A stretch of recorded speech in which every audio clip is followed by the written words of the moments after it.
ফিলিস্তিনের গাজা উপত্যকায় ইসরায়েলি হামলায় নিহত সংখ্যা দাঁড়িয়েছে 53,000।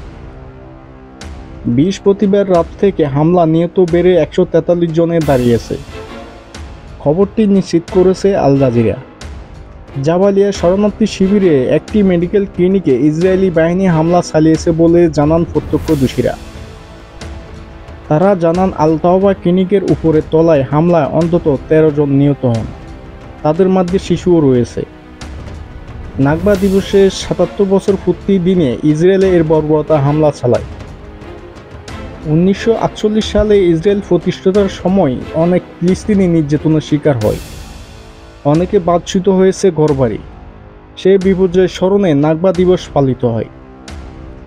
গাজা স্বাস্থ্য মন্ত্রণালয় জানায় 2023 সালের অক্টোবর থেকে এ পর্যন্ত ইসরায়েলের হামলায় বেড়ে 53,010 জনে দাঁড়িয়েছে। আহত হয়েছেন 1 লাখেরও বেশি। এদিকে গাজা সরকারি মিডিয়া অফিস বলছে নিহত সংখ্যা 61,700 ছাড়িয়েছে। ধ্বংসস্তূপের নিচে এখনও অনেক মানুষ নিখোঁজ রয়েছে এবং তাদের অধিকাংশ মৃত্যু হয়েছে বলে ধারণা করা হচ্ছে।